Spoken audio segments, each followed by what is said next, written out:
যখনই আমরা কোনো ডেভেলপমেন্টের কথা বলি, কোনো পরিবর্তনের কথা বলি, যখন আমাকে বলা হয় যে মাত্র 5 মাস হয়ে গেছে, এর মধ্যে এত কিছু সম্ভব না। কিন্তু যখন সরকার টেনশনে পড়ে যায়, বিরোধী মতকে দমন করে ফেলতে হবে, তখন তো আমিও এটা বলতে হবে, মনে করাই দিতে হবে যে মাত্র কিন্তু 5 মাস। এই যুদ্ধ লাগার পরে আমরা কাতার থেকে যা পাই, কাতার 50% কমিয়ে দিয়েছে।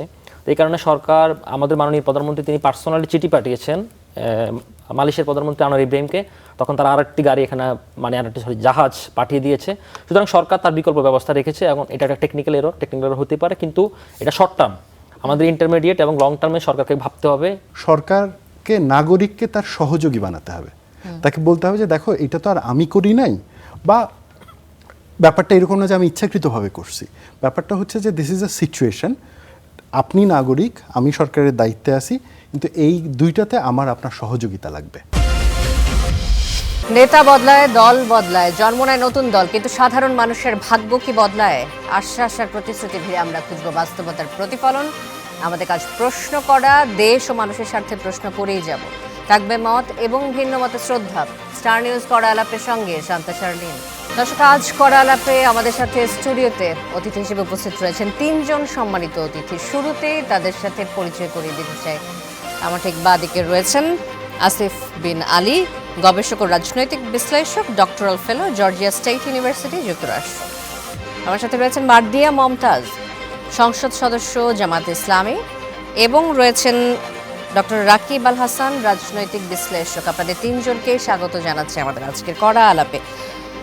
শুরুতেই যে আলোচনাটা দিয়ে আজকের কড়া আলাপ শুরু করতে চাই, যে আপনারা ইতিমধ্যে জেনে গেছেন যে মার্কিন প্রেসিডেন্ট ডোনাল্ড ট্রাম্পের দক্ষিণ ও মধ্য এশিয়া বিষয়ক বিশেষ দূত সার্জিও গর বাংলাদেশে 3 দিনের এক ফলপ্রসূ সরকারি সফর সম্পন্ন করেছেন আজ, এবং সফরকালে তিনি প্রধানমন্ত্রী তারেক রহমান, পররাষ্ট্রমন্ত্রী ডক্টর খলিলুর রহমানের সাথে উচ্চ পর্যায়ের দ্বিপক্ষীয় বৈঠক করেছেন। এছাড়া বিশেষ দূত কক্সবাজারের রোহিঙ্গা শরণার্থী শিবির পরিদর্শন করে মানবিক পরিস্থিতির পর্যবেক্ষণ করেন তিনি। আসিয়ান ও প্রতিবেশী দেশগুলোর মাধ্যমে সংকটের টেকসই রাজনৈতিক সমাধানের উপর জোর দেন তিনি, এবং ঢাকায় নিযুক্ত ভারতীয় যে হাই কমিশনার রয়েছেন দীনেশ ত্রিবেদী, তার সাথেও আঞ্চলিক স্বার্থ সংশ্লিষ্ট বিষয়ে বৈঠক করেন। মার্দিয়া মমতাজ, আপনাকে দিয়ে আলোচনাটা শুরু করতে চাই, যে মার্কিন বিশেষ দূতের সাথে ভারতের হাই কমিশনারের বৈঠককে অপ্রত্যাশিত বলেছেন আপনাদের দল জামাতে ইসলামের আমির ডক্টর শফিকুর রহমান। কেন এই বৈঠককে আপনারা অপ্রত্যাশিত বলছেন?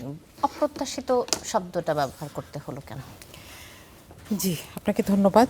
আসলে কূটনীতি এমন একটা বিষয়, এখানে যতটুকু না দেখা যায় তার চাইতে আরও অনেক বেশি আনসিন এবং আনটোল্ড থাকে, এবং যেটুকু দেখা যায় সেটা আসলে দেখানো হয়, দেখা যায়। এখানে আমরা দীর্ঘদিন ধরে দেখছি যে ভারতের সাথে আমাদের সম্পর্ক আমাদের পক্ষ থেকে না, বরং ভারতের পক্ষ থেকে এক সময় ছিল আগ্রাসী, এবং কূটনীতিক সদাচারের সকল নিয়ম ভঙ্গ করে এই সম্পর্কটা দেশ থেকে দেশ পর্যন্ত না হয়ে দেশ থেকে দলের সাথে ডেভেলপ করার চেষ্টা করা হয়েছে, এবং ভারত এখানে সফলও হয়েছে। তাদের বেশ কিছু লাভও হয়েছে, এবং আমরা একটা সময় দেখলাম যে বাংলাদেশ যখন এটার বিরুদ্ধে ফুঁসে উঠেছে, তখন তাদেরকে এই অবৈধ সুযোগ সুবিধাগুলো যারা দিচ্ছিল তারা ঠিক তাদের প্রভুদের কাছেই ফেরত গেছে। আমরা এমন একটা মাসে বসে কথা বলছি, এটা সেই মাসেরই ঘটনা আসলে। আর মাত্র 4 দিন পরে আমরা হয়তো সেটার একটা অ্যানিভার্সারি পালন করব 2 বছর। তো এই সময় দাঁড়িয়ে আসলে আমাদের একটা বিষয়, যে ভারতের সাথে আমেরিকার যে সম্পর্ক, সেটার জন্য বাংলাদেশে এসে নতুন করে মিটিং করে সেটা দেখানোর প্রয়োজন নাই, কিন্তু দেখানো হচ্ছে। এটার পেছনে কি কারণ আছে আমরা আশা করি এটা সরকার জানেন, এবং সরকার আমাদেরকে জানাবেন দেশের সামনে, কারণ ঘটনাটা ঘটছে আমার মাটিতে। সুতরাং এটার মনিটরিংয়ের দায়িত্ব সরকারের, পররাষ্ট্র মন্ত্রণালয়ের, অ্যান্ড সো অন। কি দেখানো হচ্ছে না, কি আনসিন রয়েছে আর আনটোল্ড রয়েছে, এটা বলে আপনার মনে হয়? এখানে মিটিংটাতে কি আলোচনা হচ্ছে, যে উচ্চ পর্যায়ের মিটিং হলো, সেই ঘটনাগুলো আমরা জানতে চাই, এবং এখানে যদি এমন কোনো ডিসাইসিভ বিষয় চলে যাওয়া হয় সেটা প্রপার চ্যানেলে হয়েছে কি না। কারণ আমরা দেখেছি যে এই সরকারটি নির্বাচনের আগে ইশতেহারে উল্লেখ করেছে যে সংসদে আলোচনা করা ছাড়া আমরা কোনো চুক্তির দিকে এগোবো না। সুতরাং এই সব কিছু নিয়েই আসলে আমরা একটা সামারি জানতে চাই, নাম্বার 1। নাম্বার 2 হচ্ছে যে এই যে আমাদেরকে দেখানো হচ্ছে যে সম্পর্ক ভালো, এটা বাংলাদেশের কূটনীতির উপরে, সর্বোপরি বাংলাদেশের উপর একটা চাপ সৃষ্টির প্রয়াস কিনা, এটাও আমাদের দেখার বিষয়। সুতরাং এখানে হয়তো সেইটা জানতে চাওয়ার একটা স্টেপ হিসেবেই বা আলাপ হিসেবেই আলাপটা শুরু করা হয়েছে এভাবে, যে এটা অপ্রত্যাশিত। আচ্ছা, পরবর্তীতে তো তিনি বলেছেন যে আমরা যদি পরে জামাত আমিরের আরেকটি মন্তব্য দেখি যে এটা যদি সৌজন্য মোলাকাত হয় সেটা ভিন্ন কথা, মানে সৌজন্য সাক্ষাৎ হলে অসুবিধা নেই, মানে শুরুতেই অপ্রত্যাশিত বলেছেন এবং পরবর্তীতে তিনি এই প্রতিক্রিয়াটি বলেছেন। ডাক্তার রাকিব আল হাসান, আপনার কাছে আসতে চাই, একই প্রসঙ্গে কথা বলবো যে সার্জিও গোরের বাংলাদেশ সফর এবং ভারতের বাংলাদেশ হাই কমিশনারের সাথে বৈঠক কি বার্তা দিচ্ছে? আপনাকে ধন্যবাদ, আমার সহ-আলোচক এবং দর্শকদেরকে সালাম এবং শুভেচ্ছা। শুরুতেই সার্জিও গোরের এই সরকারের বয়স 6 মাসের কাছাকাছি, 5.5 মাস বয়সে একটা সরকারের সময় 3টি বড় ধরনের সফর আমরা লক্ষ্য করলাম। শুরুতে হচ্ছে ব্র্যান্ডন লিঞ্চ, তারপরে হচ্ছে পল কাপুর, এই মুহূর্তে হচ্ছে সার্জিও গোর। সার্জিও গোর দক্ষিণ এবং মধ্য এশিয়া বিষয়ক বিশেষ দূত এবং তাছাড়াও তিনি দিল্লির রাষ্ট্রদূত বটে। একই সাথে সার্জিও গোর আরেকটা পরিচয় আছে, সার্জিও গোর হচ্ছে ডোনাল্ড ট্রাম্পের ব্যক্তিগত বন্ধু এবং উনি কিন্তু ক্যারিয়ার ডিপ্লোম্যাট না। সুতরাং আমি ওই প্রসঙ্গ পরে আসতেছি। তো সেক্ষেত্রে আমরা সাধারণত আপনি যখন এই ধরনের সফরগুলো থাকে, নট অনলি শুধুমাত্র একজন বিশেষ দূত না, যদি আমেরিকান অ্যাম্বাসেডর যদি আপনি সফরসূচি দেখেন, ওই সফরসূচিতে উনি কোথায় কয় মিনিট থাকবেন, কয় মিনিট কথা বলবেন, কি কথা বলবেন, সব আগে থেকে পূর্ব নির্ধারিত। পানির গ্লাসটা খাবেন কিনা, নাকি বোতল থেকে খাবেন নাকি ডাইরেক্ট খাবেন, এটা পূর্ব নির্ধারিত। সুতরাং ওনাদের এই ট্রেন আপটা থাকে। তো এই সার্জিও গোরের এই সফরের উনি মিডিয়াতে কথা বলার কোনো কথা আগে পূর্বাভাস ছিল না, কিন্তু পরবর্তী সময় আমরা দেখলাম তিনি মিডিয়াতে কথা বলছেন এবং ওনাকে খুব উচ্ছ্বসিত দেখা গিয়েছে, দুই পক্ষকে, সরকারকেও এবং ওনাকে উচ্ছ্বসিত দেখা গেছে। তার মানে হচ্ছে কি সফরটা ফলপ্রসূ হয়েছে এবং উনি নিজে উল্লেখ করেছেন খুব ভালো আলোচনা হয়েছে এবং তিনি সরকারকেও স্বীকৃতি দিয়েছেন। শুধু তাই না, এখানে দুইটা সিগনিফিকেন্ট ঘটনা ঘটেছে। একটা হচ্ছে কি তিনি বলেছেন যে বাংলাদেশে এখন বিনিয়োগের জন্য নিরাপদ এবং আগামী 1 সপ্তাহের মধ্যে মার্কিন প্রতিনিধিরা আসবেন, তারা অন ফিল্ড ইনভেস্টিগেশন করবেন। কিছুক্ষণ পরেই মাননীয় প্রধানমন্ত্রী উপদেষ্টা মাহাদি আমিন তিনি বলেছেন যে 25টি কোম্পানির 45 জন প্রতিনিধি আগামী 1 সপ্তাহের মধ্যে ভিজিট করবেন। এটা একটা উল্লেখযোগ্য দিক, 1 নম্বর বিষয়। 2 নম্বর বিষয় হচ্ছে কি তারা বাংলাদেশের যে ট্রাভেলের যে বিভিন্ন রেস্ট্রিকশন থাকে, সেই ট্রাভেল গাইড অনুযায়ী তারা বাংলাদেশকে আপগ্রেড করেছে 1 ধাপ এবং তারা বলেছে যে বাংলাদেশ এই মুহূর্তে ভ্রমণের জন্য নিরাপদ, শুধুমাত্র কিছু পার্বত্য চট্টগ্রাম ছাড়া বা বিভিন্ন স্পেসিফিক কিছু অঞ্চল ছাড়া।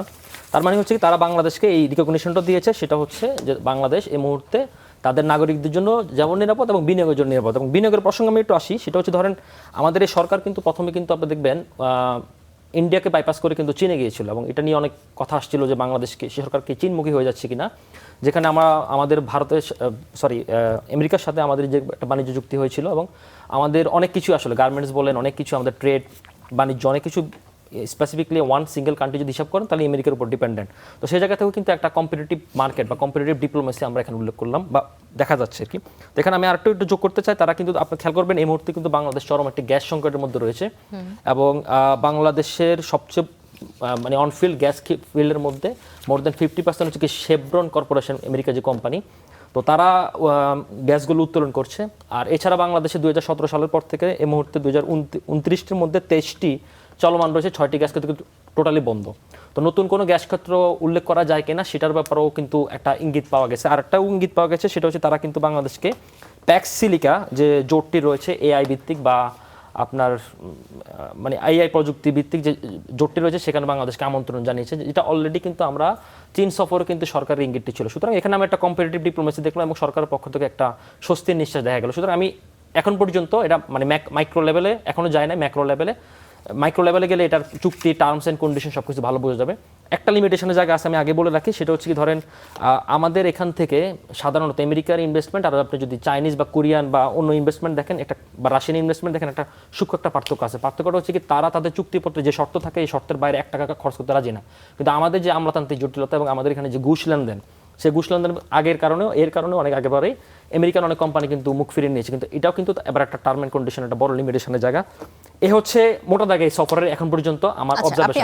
আমি ইন্ডিয়ার কথা বলছি এবারে, যে আমি একই প্রসঙ্গে আসবো যে ইনভেস্টমেন্টের কথা যদি আসি, যে বিনিয়োগের কথা আপনি বলছেন, কিন্তু এখন পর্যন্ত তো কর্মকর্তাদের একটি প্রতিনিধি দল আসবে বলছে, বিনিয়োগের কথা এখনই আসছে না, মানে সেটি হয়তো পরবর্তীতে বোঝা যাবে। কারণ ইন্টারিম গভর্নমেন্টের সময় আমরা দেখলাম যে অনেক বিনিয়োগকারীরা এসে ঘুরে গেছেন, কিন্তু বিনিয়োগ কি আসলে হয়েছে কিনা আমরা দেখিনি হয়তো। ইন্টারিম টাইমে আপনার বিনিয়োগ হবে না, এটা স্বাভাবিক বিষয় ছিল।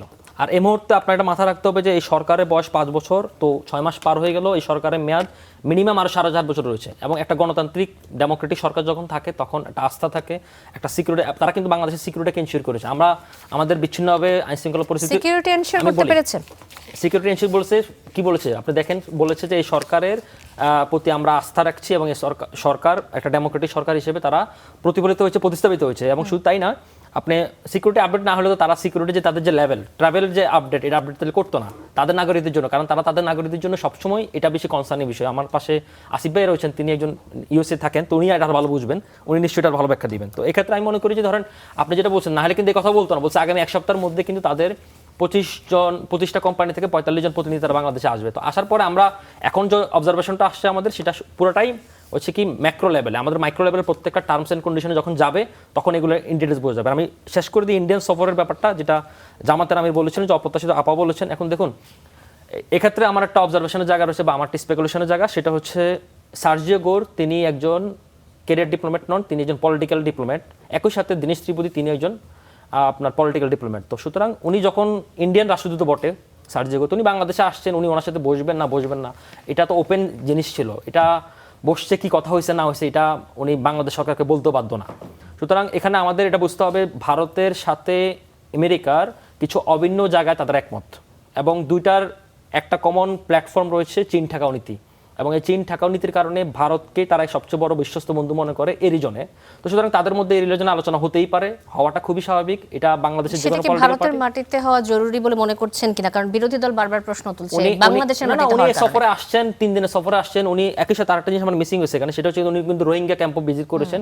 এক্ষেত্রে আপনাকে ধরে মাথা রাখতে হবে যে রোহিঙ্গার যে আমাদের জয়েন্ট রেসপন্স প্ল্যান, যে ফান্ডগুলো আসে, মোস্ট অফ ফান্ড আসে ইউএসএ থেকে বা ইউএসএ মতাদর্শী কারোর কাছ থেকে আসে, এবং এই ফান্ডটা কিন্তু ধীরে ধীরে কমতেছে। আপনাকে একটা কথা বলে রাখি আগেই, যদি এই সমস্যা কবে সংকট সমাধান হবে আমরা জানি না, কিন্তু রোহিঙ্গা ফান্ড যদি বন্ধ হয়ে যায় তাহলে এটা একটা জনবিস্ফোরণ এখানে হবে। সুতরাং এটা কিন্তু আমাদের সরকারকে মাথা রাখতে হবে, এবং এই ফান্ড কিন্তু ধীরে ধীরে কমছে।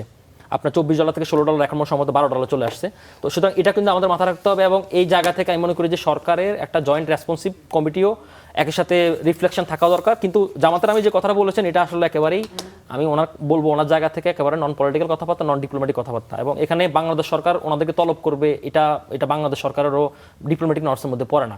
যদি এরকম কোনো অ্যাকশন তারা বাংলাদেশের উপরে নেয় বা বাংলাদেশের উপরে এটা রিফ্লেকশন করতে চায়, তখন বাংলাদেশ সরকার সেটার অ্যাপ্রোপ্রিয়েট জবাব দেবে। কিন্তু তাদের দুজনের মধ্যে কি স্পেসিফিক আলাপ হয়েছে এটা বাংলাদেশ সরকার জামাত আমিরের কথা অনুযায়ী ওখানে মানে জবাবদিহি করতে বাধ্য না। জি, ধন্যবাদ রাকিব আল হাসান। আসিফ বিন আলী, আপনার কাছে আসছি যে দক্ষিণ এশিয়ায় মার্কিন ভূ রাজনৈতিক ও বাণিজ্যিক স্বার্থ, বাংলাদেশের নতুন সরকার, চীনের সাথে ঢাকার ক্রমবর্ধমান অর্থনৈতিক যুক্ততা সহ সার্বিক দিক বিবেচনায় মার্কিন প্রেসিডেন্ট ডোনাল্ড ট্রাম্পের দক্ষিণ ও মধ্য এশিয়া বিষয়ক বিশেষদূত সার্জিও গরের এই যে সফর, এই সফরের আসলে গুরুত্ব কতটুকু, এবং যে বিষয়গুলোর উল্লেখ করছিলেন আমাদের বক্তারা, তারা যে বলছিলেন যে এই আলোচনা সবার সামনে আনা উচিত, কেন আসলে দক্ষিণ ও মধ্য এশিয়া বিষয়ক বিশেষদূত সার্জিও গরের সাথে ভারতের হাই কমিশনার ট্রিনিডাদ সিবিদির বক্তব্য আসছে না সামনে, এবং আসবে কেন? এই পাল্টাপাল্টি বক্তব্যে আপনার মতামত শুনতে চাই। প্রথমত ধন্যবাদ আপনাকে আপনার সাথে আমাকে আমন্ত্রণ জানানোর জন্য। যে বিষয়টি নিয়ে আমরা কথা বলছি এইটা আমি যতটুকু বুঝি বিরোধী দলের জায়গা থেকে খুব পলিটিক্যাল একটা স্টেটমেন্ট এসছে, এবং ওই আশাটা স্বাভাবিক, কারণ জামায়াতের রাজনীতির একটা কেন্দ্রীয় অবস্থান ভারত বিরোধিতা, এবং সেই জায়গা থেকে আই থিঙ্ক জামায়াত তার রাজনীতিটা ঠিকভাবেই করছে। এটা নিয়ে আলাদা করে কোনো মন্তব্য করার কিছু নাই, কারণ পলিটিক্সে এই রেটরিকগুলো থাকে। ফরেন পলিসির জায়গা থেকে যদি চিন্তা করি তাহলে দুটো ব্যাপার, একটা হচ্ছে যে অনেকটা অংশ ডাক্তার রাকিব নিজে বলেছেন, আমি জাস্ট কয়েকটা জায়গায় অ্যাড করি রিপিট না করে। বিশেষ করে গৌড়ের যে ভিজিটটা, এইটা কিন্তু ধারাবাহিকতা, উনি এর আগে শ্রীলঙ্কাতেও গেছেন, নেপালেও গেছেন, এবার বাংলাদেশেও আসছেন।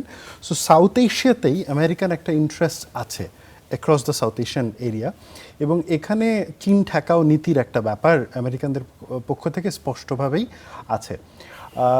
ইন্টেরিয়াম সরকারের একদম শেষের দিকে এসে মার্কিন যুক্তরাষ্ট্রের সাথে আমাদের যে চুক্তিটা হয়েছে, সেই চুক্তির একটা ক্লজ অনুযায়ী আমেরিকার সাথে স্বার্থবিরোধী এইরকম কোনো দেশের সাথে মুক্ত বাণিজ্য চুক্তি, মুক্ত বাণিজ্য এঙ্গেজমেন্টের ক্ষেত্রে আমেরিকার একটা সে থাকবে। রিসেন্টলি যেটা হয়েছে, যেহেতু আমাদের বাংলাদেশের প্রাইম মিনিস্টার তারেক রহমান উনি চায়নাতে গেছিলেন, এবং চায়না করিডোরের একটা প্রপোজাল আসছে বিশেষ করে চায়নার সাথে মায়ানমারের মাধ্যমে সরাসরি যোগাযোগ স্থাপনের। তো এই জায়গাগুলো থেকে একটা ব্যাপার তো এরকম আছে যে আমেরিকানরা বুঝতে চায় যে বাংলাদেশ সরকারের ফরেন পলিসি আসলে কোন দিকে যাচ্ছে। আমাদের ফরেন পলিসির এখন পর্যন্ত একটা লিমিটেশন হচ্ছে খুবই অ্যাম্বিগুয়াস ফরেন পলিসি।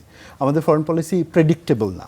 তো এইটা একটা ইস্যু, যেটা অর্থাৎ হচ্ছে যে আমরা ডেফিনেটলি আমাদের ফরেন পলিসি এক অর্থে এক জায়গায় ঠিক আছে যে আমরা কারোর সাথে একক বন্ধুত্বে যাব না, সবার কাছ থেকে এই স্বার্থের ভিত্তিতে আলাপ করব, কিন্তু এই আলাপটা আমরা প্রেডিক্টেবল ওয়েতে নিয়ে আসতে পারিনি, ওই ল্যাঙ্গুয়েজে আনতে পারিনি। সো একটা অ্যাম্বিগুইটি রয়েছে এবং সেই জায়গাটাতে এই ভিজিটটা অত্যন্ত গুরুত্বপূর্ণ। দ্বিতীয় যে পার্টটা অর্থাৎ বিনিয়োগের ক্ষেত্রে, সেটা রাকিব আলাপ করেছেন, এইটা একটা ধারাবাহিক ব্যাপার, সো এটা এক্সপ্যান্ড করবে। তবে ভারতের রাষ্ট্রদূতের সাথে তার যে মিটিং, রাকিবের ব্যাখ্যাটাকে আমি এন্ডোর্স করি, শুধু একটা পয়েন্ট আমি যোগ করব সেখানে, সেটা হলো যে দেখেন, আমেরিকানরা এবং ভারতীয়রা জুলাই আগস্টের সময় বাংলাদেশ নিয়ে একটা একেবারে ভিন্ন মুখোমুখি অবস্থা নেয় এবং এই মুখোমুখি অবস্থার প্রেক্ষিতে আমরা দেখলাম যে যখন গণ অভ্যুত্থানের প্রেক্ষিতে বাংলাদেশে সেই সময় আওয়ামী লীগ সরকারের পতন ঘটল, তো ভারতের সাথে ইন্টেরিয়াম সরকারের সম্পর্ক অত্যন্ত খারাপ ছিল, একদম তলানির পর্যায়ে ছিল। এবং এই ক্ষেত্রে আমি বলবো যে ভারতেরও সম্পর্ক উন্নয়নের খুব একটা আগ্রহ ছিল না, তারা নির্বাচিত সরকারের জন্য অপেক্ষা করছিল, আবার ইন্টেরিয়াম সরকারের তরফ থেকেও তেমন একটা আগ্রহ ছিল না। কিন্তু যখন নির্বাচিত সরকার বিএনপি দায়িত্ব গ্রহণ করলো, তখন শুরুর দিকে বাংলাদেশ এবং ভারত উভয়ের দিককারই কিছু জেস্চার ছিল যে সম্পর্ক স্বাভাবিকরণের। যেমন একটা হচ্ছে যে বাংলাদেশের ফরেন মিনিস্টার ভারতে গেলেন, বাংলাদেশের বিডিআর এর প্রধান তিনি ভারতে যান, ডিজিএফআই এর প্রধান ভারতে যান। খুব রিসেন্ট সময় আমরা জানি যে প্রাইম মিনিস্টারের সিকিউরিটি পরামর্শক যিনি, তিনিও ভারতে যান এবং অজিত দোভালের সাথেও মিটিং করেন। অন্যদিকে ভারতের তরফ থেকেও একটা সিগন্যালিং ছিল সম্পর্ক নরমালাইজ করার। তার আচ্ছা, প্রধানমন্ত্রীর উপদেষ্টা যে ডাক্তার জাহিদুর রহমান, তিনিও তো ভারতে যাওয়ার চেষ্টা করেছেন। আমি ওইটাতে যাচ্ছি, ওই আলাপটাতেই যাচ্ছি। কি বলবেন, তার রেসপন্স তো ওরকম ছিল না ইন্ডিয়া থেকে। ওই আলাপটাতেই যাচ্ছি। শুধু যদি এটা এখানে করি যে ভারতের দিক থেকে ওরা কিছু জায়গায় ওপেন আপ হয়েছিল, আবার সব জায়গায় ওপেন আপ হয়নি। তার মধ্যে একটা খুব খারাপ এক্সাম্পল ছিল যে জাহিদ সাহেবের যে বিমানবন্দরে আটকে যাওয়া। আবার তো এখানে মিক্স সিগন্যালটা ছিল, হ্যাঁ, মানে কিছু যেমন আসার জায়গা ছিল, আবার কিছু ছিল খুব মিক্স সিগন্যাল, এবং বিশেষ করে জাহিদ সাহেবের এটা তো একদম আউট অফ দ্য হ্যান্ড চলে যায়। এখন আমার ধারণা আমেরিকানরা বুঝতে চাইছে প্রতিবেশীর সাথে আমাদের সম্পর্ক কি হবে। এবং আরেকটা ব্যাপার, দীনেশ ত্রিবেদী উনি বাংলাদেশে আসার পরে এখন পর্যন্ত কিন্তু প্রাইম মিনিস্টারের অ্যাপয়েন্টমেন্ট পান নাই। এটা বাংলাদেশের একটা ট্রেডিশন। ফরেন মিনিস্টারের খুব কিছুদিন, এই জাস্ট বোধহয় এই সপ্তাহেই উনি ফরেন মিনিস্টারের অ্যাপয়েন্টমেন্ট পেয়েছেন এবং দেখা করেছেন। তো এইটাও একটা মেসেজিং বাংলাদেশ সরকারের তরফ থেকে হয়েছে। তো আমার যেটা মনে হয় একদম পিওরলি ডিপ্লোম্যাটিক সেন্সের জায়গা থেকে, যে আমেরিকানরা দুইটা জিনিস বুঝতে চাচ্ছে। এক হচ্ছে যে তিনটে জিনিস, একটা হচ্ছে বাণিজ্যের ব্যাপারটা তাদের চুক্তির প্রেক্ষিতে, দ্বিতীয়ত হচ্ছে যে আমাদের চায়না পলিসি কী হতে যাচ্ছে, এবং সেই ব্যাপারটা তাদের কাছে খুবই ইম্পর্ট্যান্ট।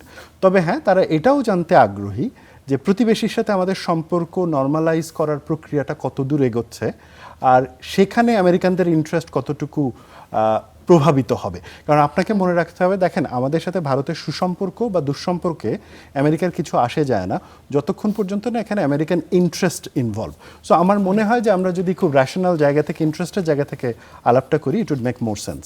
জি, ধন্যবাদ আসিফ বিন আলী। মার্দিয়া মমতাজ, আপনার কাছে আসতে চাইবো যে জ্বালানির দাম বৃদ্ধি, দ্রব্যমূল্যের ঊর্ধ্বগতি এবং বিরোধী মতের ওপর হামলার অভিযোগ আসছে। তো এর মধ্যে জ্বালানির দাম বৃদ্ধিটাকে যদি আমরা রেলেভেন্ট মনে করি এবং সিকিউরিটি এনশিওর করতে পেরেছে কিনা এই সরকারি প্রসঙ্গ যদি আসে, তাহলে এই যে যুক্তরাষ্ট্রের 25টি শিল্প ব্যবসায়িক প্রতিষ্ঠানের শীর্ষস্থানীয় কর্মকর্তাদের প্রতিনিধি দল আসছে, তারা কি একটি সুস্থ, সুন্দর, স্বাভাবিক বিনিয়োগের পরিস্থিতি পাবে কিনা?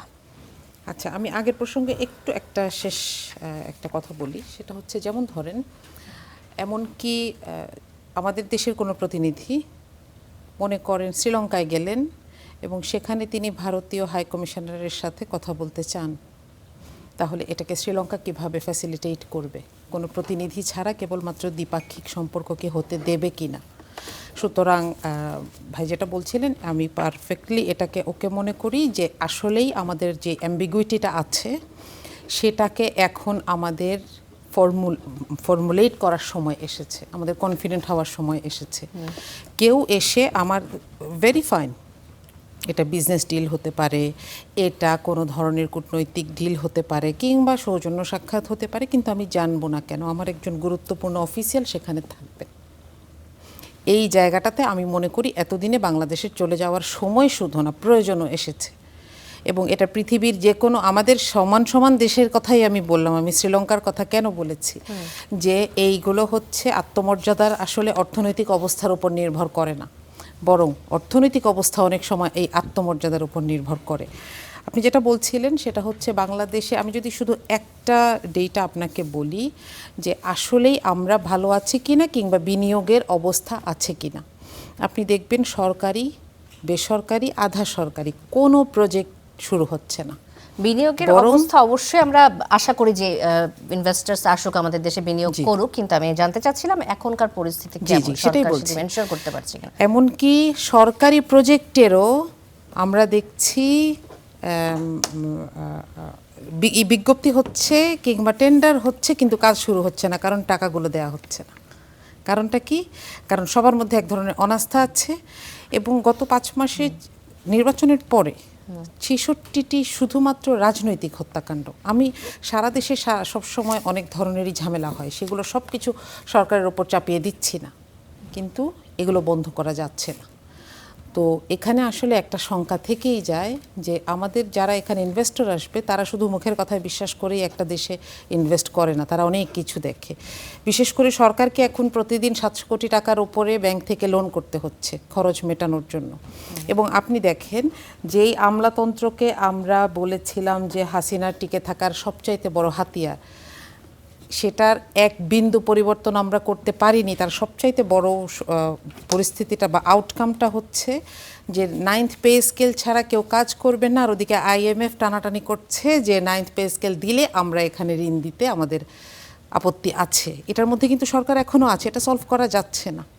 সুতরাং এই পরিস্থিতি তো হচ্ছে ইন্টারনাল, বাইরের ইনভেস্টমেন্টের কথা বাদ দিলাম। তাহলে এই পরিস্থিতিগুলো তো আমাদের আগে কনফিডেন্টলি সমাধান করতে হবে।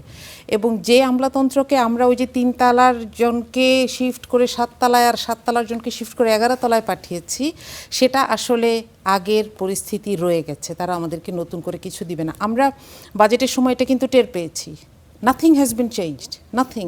শুধুমাত্র সরকারি কর্মকর্তাদের সুযোগ সুবিধাগুলো ছাড়া এখানে আর কোনো কিছুকে এক্সক্লুসিভলি অ্যাড্রেস করা হয়নি। হ্যাঁ, অনেকগুলো কথা আসছে, অনেকগুলো স্লোগান আসছে যেগুলো হচ্ছে বাস্তবায়ন নির্ভর, কিন্তু আমরা মূলনীতির মধ্যে বা পলিসির মধ্যে কোনো পরিবর্তন দেখি নাই। সুতরাং এখানে ফরেন ইনভেস্টমেন্টের আগে আমাদের যেটা এখন নিজেদের পরিস্থিতি, আমি দেশীয় পয়সায় দেশীয় প্রজেক্টগুলো এখন পর্যন্ত শুরু করতে পারিনি, এমনকি কোনোটার স্যাংশনের কাজকর্ম আগাচ্ছে না। আমরা যারা ফিল্ডে কাজ করি বা দেখি, সেখানে আমরা এই পরিস্থিতিগুলো দেখতে পাচ্ছি।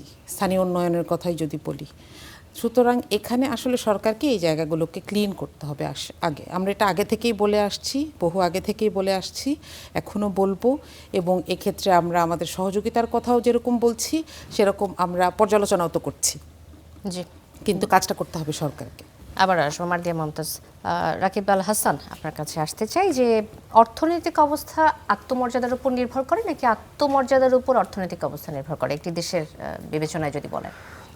দুটি, একটা আর একটি পরিপূরক। আপনার ইকোনমি যদি স্ট্রং না থাকে তাহলে আপনাকে বিদেশি এরকম পাতা দিবে না, আবার আপনার যদি সে ধরনের কোনো কিছু আপনি বিদেশিকে না দেখাইতে পারেন তাহলে তারাও আপনার কাছে এখানে আসবে না। এখন দেখুন, এটা এখানে বুঝতে হবে যে বাংলাদেশের জিও পলিটিক্যাল গুরুত্বটা কত বেশি।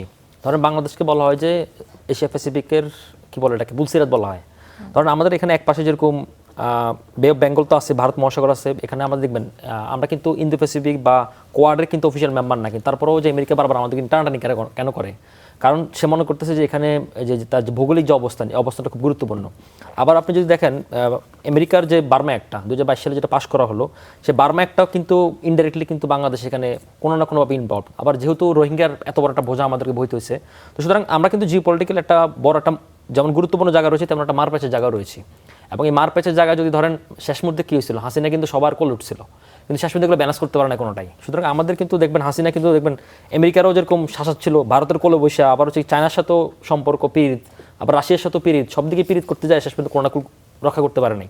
সুতরাং আমাদের এই মুহূর্তে কিন্তু আমাদের এরকম সম্ভাবনা জায়গা সব জায়গায় রয়েছে। আমাদের সরকারের প্রথম স্ট্র্যাটেজিক মুভমেন্ট দেখে মনে হচ্ছে, কারণ আজকে নিউজে আসছে যে আনোয়ারায় যে ইকোনমিক যে জোন তৈরি করা হচ্ছে সেখানে আপনার এত লক্ষ কর্মসংস্থান তৈরি হবে।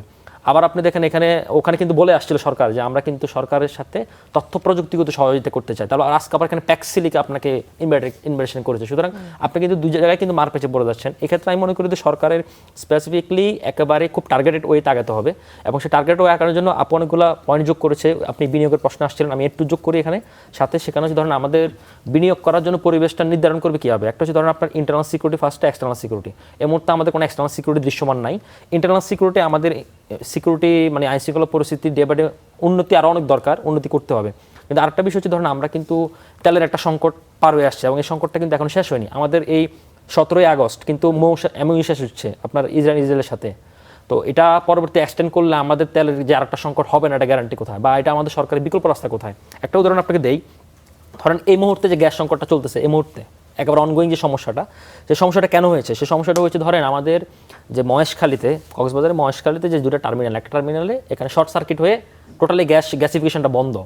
এখানে এমন না যে কিন্তু আমাদের মানে আরেকটু যোগ করে আপনাকে 2017 সালের পর থেকে যখন আমরা 18 সালে কাতার, 19 সালে ওমানের সাথে এলএনজি চুক্তি করি, তো এখানে ওদের কাছ থেকে আমাদের একটা লং টার্ম চুক্তি রয়েছে। সরকার এটাকে এক্সটেন্ড করার জন্য রিসেন্টলি হয়তো ব্রুনাই, আমেরিকা, আলজেরিয়া অনেকের সাথে কথাবার্তা বলতেছে। তো এক্ষেত্রে সরকার যে কাজটা করছে, সরকার স্পট মার্কেট থেকেও তেল কেনা বা গ্যাস কেনা শুরু করছে, এলএনজি কেনা শুরু করছে।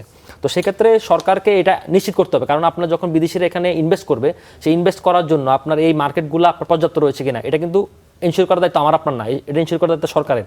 সুতরাং সরকার এখানে কোন ডিপ্লোমেসি অ্যাপ্লাই করতেছে, এবং শুধু তাই না, আপনি কিন্তু সব নদীতে উঠলে কিন্তু আপনি মানে নদী পার দিতে পারবেন না। সুতরাং আপনি কোন নদীতে কখন উঠবেন, কোনটা ব্যালেন্স করে কখন উঠবেন, করতে পারছে এখনো কিন্তু সেই সময়টা আমাদের সামনে আসেনি। কিন্তু ধরেন আমাদের সামনে যেহেতু এই পটেনশিয়ালিটি এবং অপরচুনিটি দুটো এসেছে, আপনি একই সাথে যেখানে অপরচুনিটি থাকবে, পটেনশিয়ালিটি থাকবে, সেখানে কিন্তু হায়ার রিস্কও থাকে। সুতরাং এই রিস্ক ম্যানেজমেন্ট করে আমি মনে করি যে সরকারকে আগাতে হবে। রাকিব আল হাসান, সরকারকে 5 বছর অতিক্রম করার সুযোগ দেওয়া হবে না। জ্বালানির দাম বৃদ্ধি, দ্রব্যমূল্যের ঊর্ধ্বগতি, বিরোধী মতের উপর হামলার অভিযোগ তুলে বর্তমান সরকারের বিরুদ্ধে কঠোর আন্দোলনের হুঁশিয়ারি দিয়েছে এনসিপির আহ্বায়ক এবং বিরোধী দলীয় চিফ হুইপ নাহিদ ইসলাম। তিনি বলেছেন, সরকার যদি মনে করে এভাবে 5 বছর পার করে দেবে, সেই সুযোগ তাদের দেওয়া হবে না। এই প্রসঙ্গে আপনার মন্তব্য জানতে চাই। আসলে কি তাদের নাহিদ ইসলামের বক্তব্য অনুযায়ী সরকার 5 বছর আর সময় পাচ্ছে না? নাহিদ ইসলাম কাগজে কলমে টেকনিক্যালি বাংলাদেশের এই মুহূর্তে 3য় বৃহত্তম রাজনৈতিক দলের নেতা, এবং তিনি বিরোধী দলের চিফ হুইপ।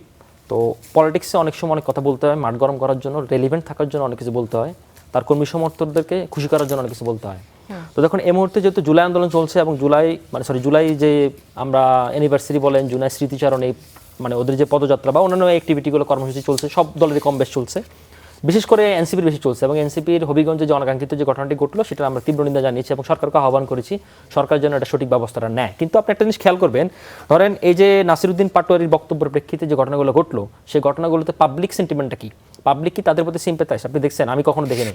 এবং আপনি দেখবেন তারা 1.5 বছরেও, বা তাদের এই দলটি প্রতিষ্ঠা হওয়ার ফেব্রুয়ারি 28 তারিখ 2025 তাদের দলটি প্রতিষ্ঠা হয়েছে, এবং তার পরবর্তী এখন পর্যন্ত তাদের ভিশন কি, তাদের মিশন কি, তাদের লক্ষ্য কি, তাদের এজেন্ডা কি, আমার কাছে এখন পর্যন্ত স্পষ্ট না। এবং তারা বারবার এই কথা বলে নতুন বন্দোবস্তের রাজনীতি। এখন গালি দিয়ে যদি আপনার পপুলিজম রাজনীতি করতে চান, এই রাজনীতি কিন্তু 2 দিন পর 3 দিনের দিন আর টেকে না।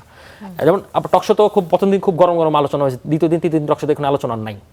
তো এখন এই ব্যাপারটা আমার মনে হয় যে এনসিপিকে এটা বুঝতে হবে। এবং আরেকটা জিনিস একটু জোর করি, সেটা হচ্ছে ধরেন তারা যে গালে দিয়ে বড় নেতা হওয়ার কৌশল এবং স্ট্যান্ডবাজি যে পলিটিক্স করা শুরু করেছে, এটা কিন্তু পাবলিক ধরে ফেলছে, এবং পাবলিক ধরে ফেলার কারণে তারা কিন্তু মাইর খেতেছে, কিন্তু পাবলিক কোনো সিম্প্যাথাইজ না, এম্প্যাথাইজ দূরের কথা, সিম্প্যাথাইজ না। তাই এই জায়গাটা আমি মনে করি যে এনসিপির রাজনীতিটা আরও দিন দিন স্পষ্ট করতে, এবং পুরো পিপল সেন্টিমেন্ট, পিপল সেগমেন্ট নিয়ে রাজনীতি করতে হবে। আদারওয়াইজ যেদিন পলিটিক্যাল রেটরিক কথাবার্তা দিয়ে আসলে মাঠ গরম করা যায়, কিন্তু পিপলকে কানেক্ট করা যায় না। যেমন একটা উদাহরণ আপনি দেই, ধরেন আমি শেষ করি, 10 সেকেন্ড শেষ করি। সেটা হচ্ছে ধরেন আজকে মঠবাড়িয়ায় আপনার পল্লী বিদ্যুৎ অফিস ঘেরাও করছে সাধারণ মানুষ, জাস্ট কেন? বিদ্যুৎ পাচ্ছে না, 13 ঘন্টা 14 ঘন্টা লোডশেডিং, গ্যাস পাচ্ছে না, অনেক জায়গায়, ঢাকা শহর, চিটাগাং শহর, অনেক জায়গায় হচ্ছে। আমি একটা জিনিস সবসময় মনে করি, ধরেন এই সরকার কিন্তু জুলাই সনদের জন্য বিপদে পড়বে না। সরকার বিপদে পড়বে যদি ঠিকভাবে যদি গ্যাস, তেল দ্রব্যমূল্য নিয়ন্ত্রণ করতে না পারে, কারণ এই জনগণের কিন্তু আরেকটা গণ অভ্যুত্থান বলেন, বিপ্লব বলেন, কিছুটা গোটা ফেলবে, কারণ জুলাই সনদের জন্য হবে না। জুলাই সনদ বাস্তবায়ন করা ডেফিনেটলি প্রয়োজন, মৌলিক চাহিদা, মৌলিক দাবি সবকিছু ঠিক আছে, কিন্তু সরকারকে এই জিনিসগুলো অ্যাড্রেস করতে হবে। এবং আমরা তেল বাজার যে অলিগার্কি মনোপলি যে ব্যবসা, এই ব্যবসা সরকারকে শক্ততে সিন্ডিকেট করতে হবে। এটার সাথে আপনার ফরেন ডিরেক্ট ইনভেস্টমেন্ট জড়িত, এটার সাথে বিদেশি সম্পর্ক জড়িত, এটার সাথে আপনার জিও পলিটিক্যাল সমীকরণ জড়িত। সুতরাং একটা বাদ দিয়ে আরেকটা হবে না, সবগুলো মেনটেন করতে হবে। শেষ 10 সেকেন্ডে 5 সেকেন্ডে শেষ করি, সেটা হচ্ছে নাহিদ ইসলামের যে বক্তব্য, সেই বক্তব্যটা টোটালি পলিটিক্যাল রেটরিক এবং মাঠ গরম করা একটা দান্দাবাজি এবং স্ট্যান্ডবাজি যাই বলেন, এটা বন্ধ করে আমি মনে করি তাদেরকে মানে সিরাতুল মুস্তাকিমের পথে আসতে হবে। আবারও আসবো আপনার কাছে রাকিব আল হাসান। আসিফ বিন আলী, প্রধানমন্ত্রী তারেক রহমানকে নিয়ে আপত্তিকর মন্তব্যের পর জাতীয় নাগরিক পার্টি কেন্দ্রীয় কমিটির যুগ্ম সদস্য সচিবের পদ থেকে সাময়িক অব্যাহতি দেওয়া হয়েছে গাজী সালাউদ্দিন তানভীরকে। এই কিছুক্ষণ আগেই রাকিব আল হাসানও এই প্রসঙ্গে কথা বলছিলেন যে নাসিরউদ্দিন পাটোয়ারির মন্তব্য এবং তাদের স্টানবাজি নিয়ে কথা বলছিলেন। এই যে সাম্প্রতিক রাজনীতিতে ভাষার ব্যবহার এবং রাজনৈতিক সহনশীলতা নিয়ে যে বেশ আলোচনা হচ্ছে, এমন বাস্তবতা এনসিপির পদক্ষেপকে কিভাবে মূল্যায়ন করবেন আপনি? আমি আপনার প্রশ্ন উত্তরে যাওয়ার আগে দুটো পয়েন্ট একটু অ্যাড্রেস করে নিই। একটা হচ্ছে যে এমপি মহোদয়া তিনি যেটা বলেছেন যে অন্য কোনো দেশে গেলে আরেক দেশের রাষ্ট্রদূত অপর আরেকটা দেশের রাষ্ট্রদূতের সাথে মিট করতে পারেন কিনা, ডিপ্লোম্যাটিক প্রোটোকলে এটা পারেন, যে কোনো ডেমোক্রেটিক কান্ট্রিতে এটা ঘটে এবং এইটার জন্য ওই দেশের সরকারকে জানানো জরুরি না। এবং এই প্র্যাকটিস আমি ইভেন আজকে সকালবেলা আমি নাম বলতে পারবো না, বাট আমি দুজন অ্যাম্বাসেডরকে পার্সোনালি জিজ্ঞেস করেছিলাম এবং তারাও বলেছেন এই প্র্যাকটিসটা আছে, তারা নিজেরাও দেখেছেন, তারা নিজেরাও করেছেন, মানে অন্য যে কোনো তৃতীয় দেশে এটা করা যায়, এটা কার্টেসি ভিজিট। হ্যাঁ, আমি একটু 5 সেকেন্ডের সাথে যোগ করি। বাংলাদেশে অবস্থানরত অনেক অ্যাম্বাসেডর নেপালে, শ্রীলঙ্কা, মালদ্বীপে গিয়েও দেখা করে আসে এবং শুধু তাই না, সার্জিকুল আরেকটা পরিচয় আছে, উনি কিন্তু শুধুমাত্র দিল্লিতে অবস্থানিত অ্যাম্বাসেডর না, কিন্তু দক্ষিণ এবং মধ্য এশিয়া বিষয়ক বিশেষ দূত। আচ্ছা, সো এটা একটা ব্যাপার। দ্বিতীয় যে পয়েন্টটা যেটা ডাক্তার রাকিব বলছিলেন যে এনসিপি যেহেতু মার খেয়েছে তাদের ক্ষেত্রে পাবলিক সেন্টিমেন্ট কি, আমি ওনার সাথে একটু দ্বিমত করব। পয়েন্ট হচ্ছে পাবলিক সেন্টিমেন্ট মেজার করার উপায় কি। আমাদের কোনো পাবলিক সেন্টিমেন্ট মেজার করার উপায় নাই। যে ধরেন আপনারা টেলিভিশন থেকে বা কোনো রিসার্চ অর্গানাইজেশন থেকে প্রতি মেজার করছে, আচ্ছা এই ঘটনাটা ঘটছে, পাবলিক সেন্টিমেন্টের কি অবস্থা, যেটা আমেরিকায় আছে অনেক ক্ষেত্রে ওরা এই ধরনের ইস্যুগুলোতে সেন্টিমেন্ট মেজার করে। আমাদের ওই কালচারটা নাই। আমার পয়েন্টটা হচ্ছে পাবলিক সেন্টিমেন্ট যদি ইভেন জিরোও থাকে, তারপরে কোনো রাজনৈতিক কর্মীকে শারীরিকভাবে আঘাত করা যাবে না। এটা একটা নো গো জোন। এটা আমরা এই সময়টা এই ব্যাপারে আমাদেরকে খুব মানে ক্লিয়ার থাকতে হবে। এবার আসা যাক আপনার প্রশ্নে, এনসিপির দিক থেকে এটা আমার অবজারভেশন, আমি একেবারে আমার ব্যক্তিগত অবজারভেশন জায়গা থেকে বলছি যে এনসিপির রাজনীতিতে মানে এগ্রেসিভ ভাষা ব্যবহার এটা একটা প্যাটার্ন। এবং এটা খেয়াল করে দেখবেন যে এনসিপির ভেতরে দু ধরনেরই নেতা আছে। এক ধরনের নেতা খুব সবার ভদ্রলোক, বসে কথাবার্তা বলেন, এবং আরেকটা গ্রুপ অফ পিপল আপনি পাবেন যারা অত্যন্ত অ্যাটাকিং এবং মানে জেন্ডারগতভাবে স্লাট শেমিং করা থেকে শুরু করে গালি ব্যবহার করা, এবং এগুলো এমন না যে ছোটোখাটো জায়গায় করছেন, একদম পাবলিক মিটিংয়ে এটা করছেন এবং সেটা নিয়ে হাততালিও হচ্ছে। অনলাইনে তাদের পক্ষের অনেক লোকজন অনেক বড় বড় হাততালি দিচ্ছে, এগুলো নিয়ে জাস্টিফাইও করছেন কেউ যে অনেকেই হয়তো এটা বলার চেষ্টা করছেন যে আসলে এই গালিগুলো সাবলটানের ভাষা। হ্যাঁ, এখন আমি মনে করি না যে এই গালিগুলো সাবলটানের ভাষা। সাবলটান আমার আপনার থেকে যথেষ্ট সচেতন নিজেদের ভেতরে, মানে আমরা ক্লাসিক্যালি যাদেরকে সাবলটান মনে করি। তো এটা কেন হয়? এটা কারণ হচ্ছে দুটো। একটা হচ্ছে যে আপনি মনে করেন যে আপনি আপনার অপোজিশনকে রাজনৈতিকভাবে ডিল করবেন না, আপনি তাকে রিডিকিউলের মাধ্যমে ডিল করবেন, হিউমিলিয়েশনের মাধ্যমে ডিল করবেন, যেটাকে আমরা বলি পলিটিক্স অফ হিউমিলিয়েশন। হ্যাঁ, এবং এইটা এনসিপির কিছু নেতা খুব স্ট্রংলি ব্যবহার করেছে। এখন এনসিপি যে উদ্যোগটা নিয়েছে আমি এটাকে সাধুবাদ জানাই, যে অ্যাটলিস্ট আমার মনে হয় না যে এটা এনসিপি মানে সব নেতারা দলীয়ভাবে বসে একটা সিদ্ধান্ত গ্রহণ করছে যে ওকে ফাইন আমরা গালিগালাজ করব।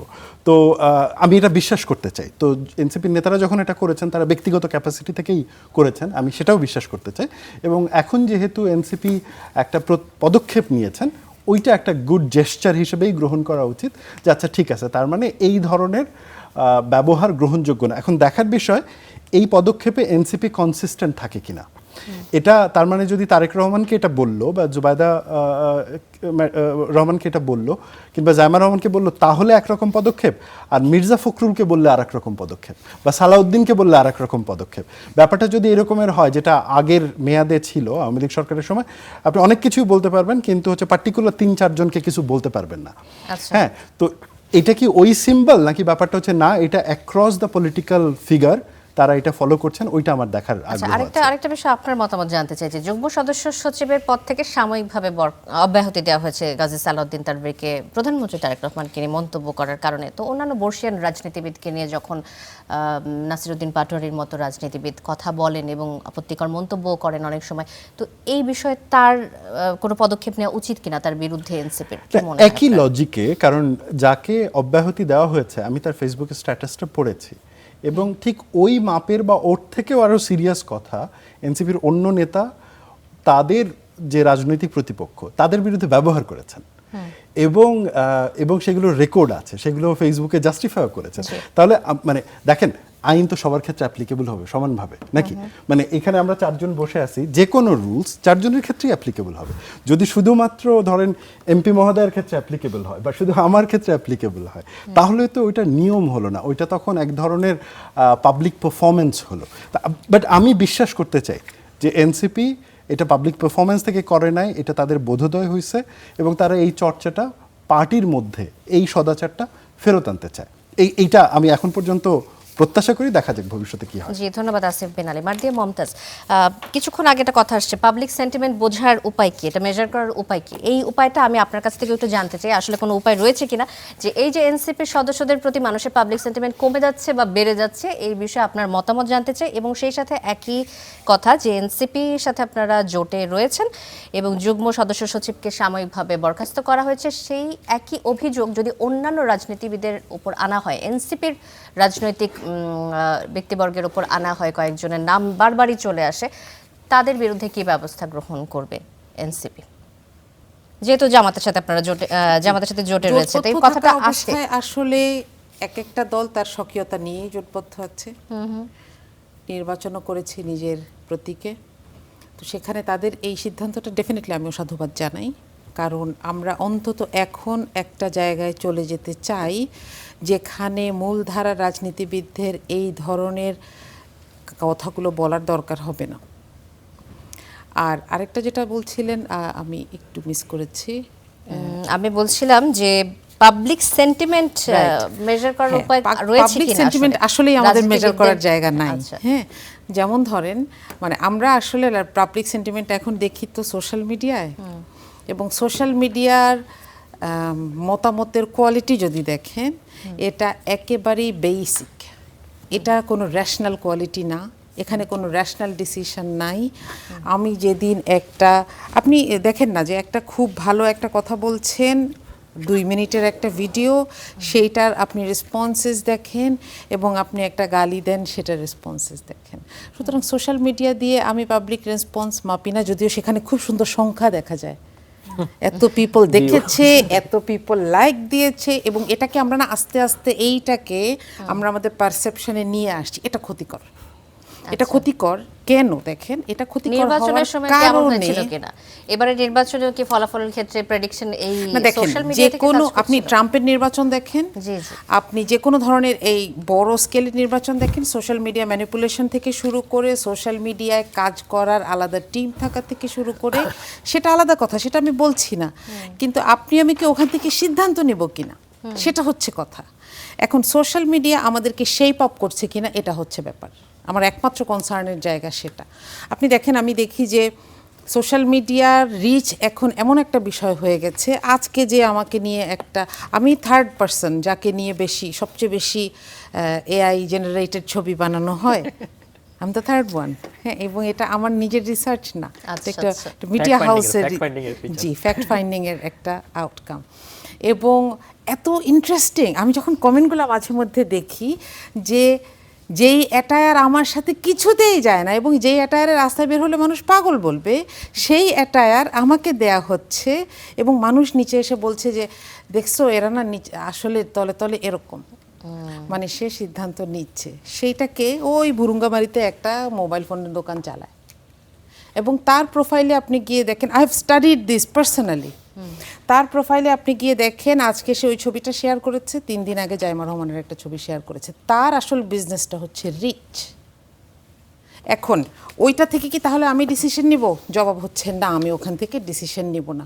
এবং আমি যখন রাজনীতিতে পপুলার হইতে চাইবো তখন কি আমি ওই জায়গাটায় হিট করব যেখানে আমার অনেক ভিউজ হবে? আমার পার্সোনালি স্ট্র্যাটেজি হচ্ছে না। এবং আমি যতদূর বিশ্বাস করি, এবং তারাও তো ভোটার।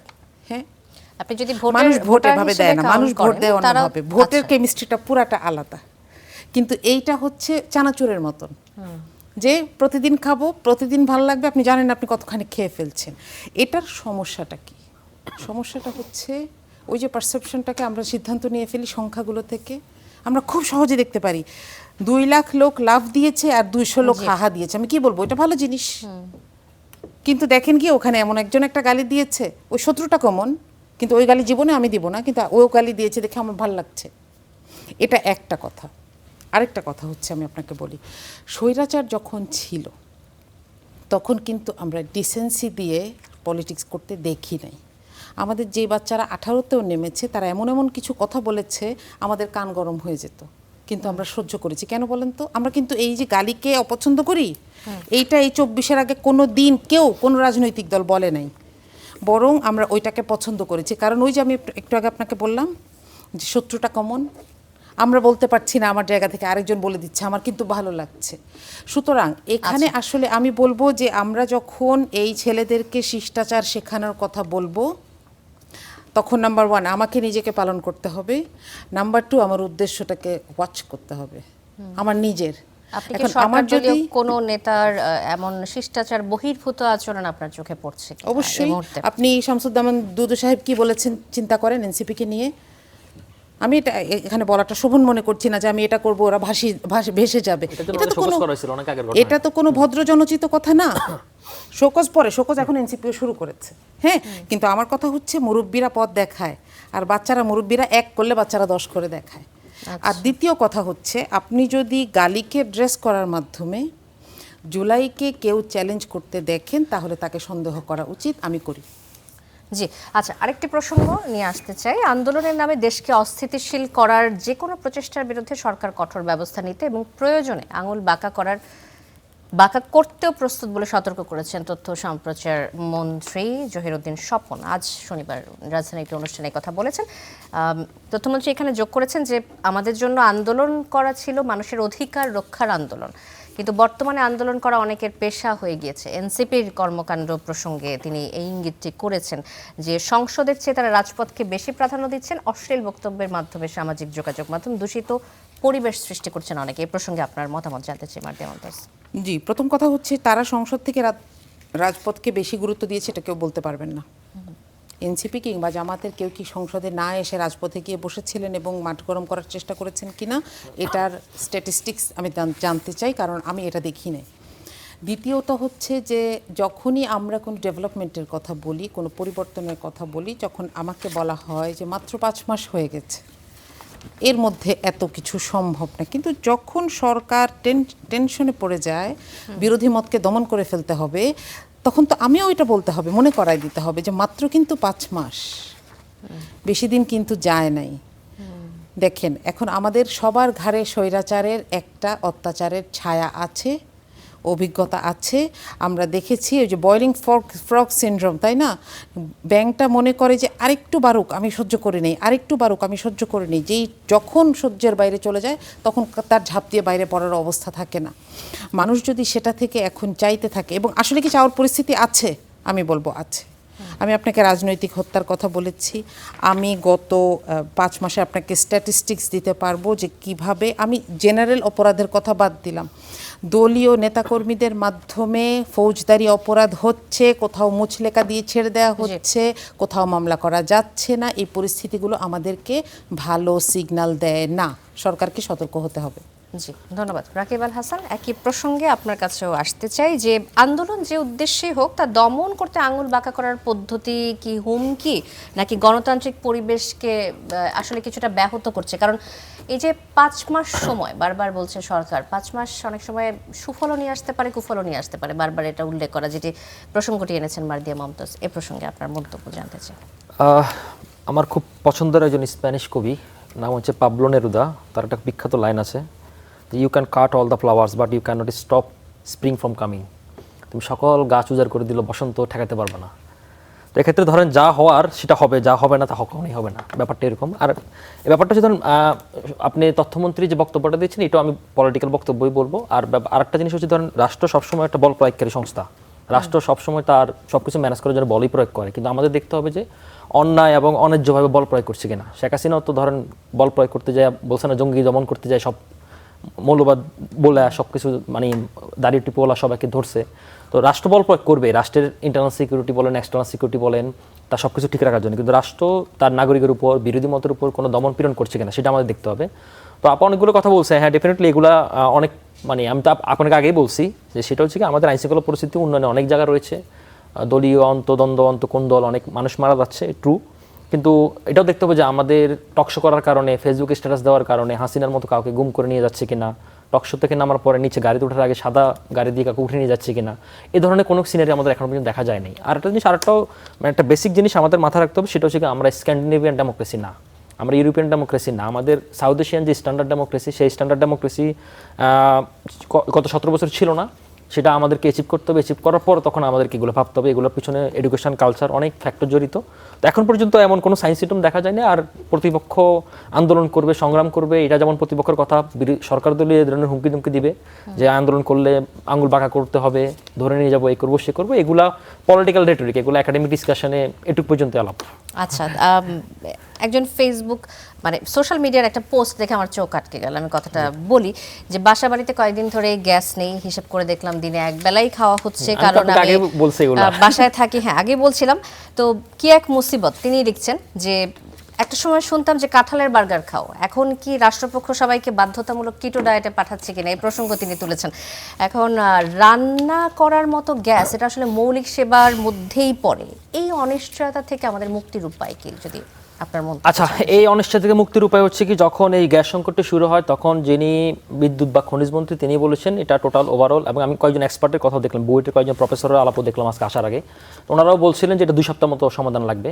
আর এই মুহূর্তে সরকার অল্টারনেটিভ দুইটা আমাদের বললাম, 2টা টার্মিনালে 2টা এক্সট্রা জাহাজ এখন আসে দাঁড়ায় রয়েছে, কিন্তু আমাদের গ্যাসিফিকেশনের প্রসেস যেহেতু সমস্যা হচ্ছে, এটা করা যাচ্ছে না। এবং সরকার সামনে, কারণ এই যুদ্ধ লাগার পরে আমরা কাতার থেকে যা পাই, কাতার 50% কমিয়ে দিয়েছে। তো এই কারণে সরকার, আমাদের মাননীয় প্রধানমন্ত্রী তিনি পার্সোনালি চিঠি পাঠিয়েছেন মালয়েশিয়ার প্রধানমন্ত্রী আনোয়ার ইব্রাহিমকে, তখন তারা আরেকটি গাড়ি এখানে মানে আরেকটি জাহাজ পাঠিয়ে দিয়েছে। সুতরাং সরকার তার বিকল্প ব্যবস্থা রেখেছে, এবং এটা একটা টেকনিক্যাল এরর হতে পারে, কিন্তু এটা শর্ট টার্ম। আমাদের ইন্টারমিডিয়েট এবং লং টার্মে সরকারকে ভাবতে হবে, যেটা এই আজকে মার্কিন প্রতিনিধিদের সাথে যে কথা হয়েছে, আমাদের নতুন কোনো গ্যাস কূপ খনন করা যায় কিনা, নতুন কোনো গ্যাস আবিষ্কার করা যায় কিনা। ভারতের সাথে আমরা সমুদ্র সীমা পেয়েছি 2016 বা 18 পরে, কিন্তু তারপর নতুন কোনো গ্যাস কূপ খনন করা হয়নি। তো সেটা নতুন কীভাবে এক্সপ্লোর করা যায় সেটাও সরকারকে ভাবতে হবে। সরকারকে শুধু আমরা পথ দেখাতে পারি, কিন্তু আমাদের কোনো সাইনিং বা অথরিটি পাওয়ার নাই, সরকারকে গার্ড ধরে এগুলো করাতে হবে, এছাড়া কিছু করার নেই। জি, ধন্যবাদ। আসিফ বিন আলী, আপনার কাছে আসতে চাই একই প্রসঙ্গে, কি বলতে চান এই প্রসঙ্গে? প্রথমত এখন যে গ্যাস সংকট বা তেলের যে সংকট যেগুলো আমরা দেখছি, এই সংকটটা আমার মনে হয় না যে সামনে গিয়ে কমবে, এটা বাড়ার সম্ভাবনাই বেশি। আমার দেখার বিষয় হলো যে সরকার আসলে শর্ট টার্মে এবং দীর্ঘমেয়াদে কী পদক্ষেপগুলো নিচ্ছেন যাতে এই সংকটগুলো কমে সাধারণ মানুষের জীবনে একটু স্বস্তি ফেরত আসে। কারণ আমাদেরকে একটা জিনিস, সত্যি কথা, মানে ধরেন ইভেন আমি আমার বাসাতেও আজকে মানে গ্যাস নাই গত 2 দিন ধরে। এখন এইটার জন্য অবশ্যই আমি অ্যাংরি ফিল করবো, এবং দেশের যে কোনো নাগরিক ধরেন যার সামর্থ্য আছে সে ফুড পান্ডায় অর্ডার করবে, হ্যাঁ, কিন্তু তাদেরও তো গ্যাস লাগবে রান্না করার জন্য। এবং একজন ভোক্তা বলছিলেন যে তিনি রান্না করতে স্বাভাবিক সময়ের আগে হয়তো 1 ঘন্টা, সেটা লাগছে 3 থেকে 4 ঘন্টা। 3 থেকে 4 ঘন্টা ফ্লো কম। সো এইটা একদম নাগরিকের ইস্যু, এটা না মানে বিএনপি জামায়াত এনসিপির ইস্যু না। এবং এটাকে আমার মনে হয় যে সরকার সর্বোচ্চ গুরুত্ব দিয়ে দেখা উচিত। এবং এই ব্যাপারে এই যে মানুষের যে ভোগান্তি হচ্ছে, এটাও সরকারকে রিকগনাইজ করে অ্যাকসেপ্ট করতে হবে। মানে অনেক সময় কি হয় যে ধরেন এগুলো এমন একটা ব্যাপার যেখানে সরকারের সেলফ ডিফেন্সের দরকার নেই, এখানে সরকারকে নাগরিককে তার সহযোগী বানাতে হবে। তাকে বলতে হবে যে দেখো এটা তো আর আমি করি নাই, বা ব্যাপারটা এরকম না যে আমি ইচ্ছাকৃতভাবে করছি। ব্যাপারটা হচ্ছে যে দিস ইজ আ সিচুয়েশন, আপনি নাগরিক, আমি সরকারের দায়িত্বে আছি, কিন্তু এই দুইটাতে আমার আপনার সহযোগিতা লাগবে। অ্যান্ড দেন আমি এই পদক্ষেপগুলো নিচ্ছি, আগামী 3 মাসে এটা নিচ্ছি, 4 মাসে এটা নিচ্ছি। ওই ট্রান্সপারেন্সিটা আমার মনে হয় যে সরকারের দিক থেকে দেখাতে হবে। তবে এই কথাটা বলার আগে একটা বিষয় নিয়ে একটু আলাপ হচ্ছিল, আমি শুধু এখানে একটা জিনিস অ্যাড করতে চাই। এমপি মহোদয় একটা কথা বলেছেন যে কোথাও মামলা করা যাচ্ছে না, একটা কনটেক্সট দিয়ে উনি বলেছেন। আমি ওনার কথাটার সাথে একটু যুক্ত করতে চাই। আপনি নিশ্চয়ই দেখেছেন যে রাজশাহী বিশ্ববিদ্যালয়ে যে ঘটনাটা ঘটেছে, রাজশাহী বিশ্ববিদ্যালয়ে একটা বিশ্ববিদ্যালয়ের সব থেকে নিরাপদ যে জায়গাটা, একটা লাইব্রেরি, সেই লাইব্রেরির মাঝখানে আমরা দেখলাম যে আমি দুজনকে দেখেছি, আরও কয়েকজন থাকতে পারে হয়তো বা, সেখানে রাজশাহী বিশ্ববিদ্যালয়ের শিবির সমর্থিত প্যানেল যারা ছিল, সালাউদ্দিন আম্মারের নেতৃত্বে বেধড়ক পেটানো হলো। এবং তারপরে এই ছেলেগুলো যখন মানে অ্যাম্বুলেন্সে তোলা হয়েছে, সেখান থেকেও নামিয়ে পেটানো হয়েছে। তারপরে যখন তারা মানে হসপিটালে গেছে, তাদেরকে সন্ত্রাস বিরোধী আইনে গ্রেফতার করা হয়েছে। কিন্তু অ্যালার্মিং খবরটা আরও যেখানে, সেটা হলো যে এই যে ছেলেটাকে মারা হলো, তার বাবা যখন মামলা করতে গেছে পুলিশের কাছে, তখন পুলিশ মামলা নেয়নি। মতিহার থানা, আমার যতটুকু মনে পড়ে এটা, তো সেখানে মামলা নেওয়া হয়নি। শেষ পর্যন্ত তাকে আদালতে যেতে হয়েছে, আদালতে গিয়ে আবেদন করতে হয়েছে, তারপরে মামলাটা নেওয়া হয়েছে। তো এখন এই যে মামলা নেওয়া হচ্ছে না, সেটা সুবিধা কি শুধু সরকার পাচ্ছে, নাকি সেটা সুবিধা বিরোধী দলও পাচ্ছে, নাকি ব্যাপারটা এরকম হচ্ছে যে জায়গা ঠিক হচ্ছে, যে এলাকাগুলোতে সরকারের প্রভাব বেশি সেখানে সরকারের কর্মীরা ধরেন এনসিপিকে মারলেও মামলা টামলা হবে না। কিন্তু এই ক্ষেত্রে আবার হয়েছে, আমি যতটুকু জানি যে এনসিপির কর্মীদের উপরে আঘাত করার পরে নাহিদ এবং অন্য যারা ছিলেন তারা পুলিশের কাছে গিয়ে মামলা নিয়েছে। অ্যাটলিস্ট ওইখানে পুলিশ মামলাটা ফেরত দেয় নাই, আদালতে যেতে হয়নি। তাহলে রাজশাহীতে কি এমন হলো যে পুলিশ মামলা নিবে না? পুলিশ তাহলে কার কথায় চলতেছে? রাজশাহীতে কি আলাদা প্রশাসন চলছে? রাজশাহী ইউনিভার্সিটিতে কি আলাদা সিকিউরিটি এস্টাবলিশমেন্ট আছে? তো আমার মনে হয় যে যখন নাগরিকের নিরাপত্তার প্রশ্ন আসে, সেটা একজন এনসিপির কর্মীর ওপর রুলিং পার্টির আঘাত হোক, কিংবা রাজশাহী বিশ্ববিদ্যালয়ের মতন বিশ্ববিদ্যালয়ে একজন ছাত্রের ওপরে আরেক দল ছাত্রের আঘাত হোক, আমার মনে হয় যে আমাদের এই প্রত্যাশা, এবং আমার মনে হয় যে এই জায়গাগুলোতে আমার সাথে এমপি মহোদয় একমত হবেন, যে পুলিশের উচিত তার প্রসিডিউরাল কাজ করা, মামলা নেওয়া। এবং একজন অভিভাবক যদি পুলিশের কাছে গিয়ে সাহায্য না পায়, তার মানে তো আমার সিস্টেম কাজ করছে না, এবং সেটা বিরোধী দলের জন্য হোক আর সরকার দলের জন্যই হোক। সো আমার মনে হচ্ছে যে দিস ইজ সামথিং, যেহেতু এমপি মহোদয় এই পয়েন্টে এনেছেন কোথাও মামলা করা যাচ্ছে না, we need to look at both of the pictures. ধন্যবাদ। আমাদের সেই প্রত্যাশা, এই প্রত্যাশারই আমরা আজকের কড়া আলাপ শেষ করব। মার্দিয়া মমতাজ, আসিফ বিন আলী, রাকিব আল হাসান, তিনজনকে অসংখ্য ধন্যবাদ কড়া আলাপে আসার জন্য। দর্শক, শেষ করছি কড়া আলাপ। অনেক ধন্যবাদ সাথে থাকার জন্য।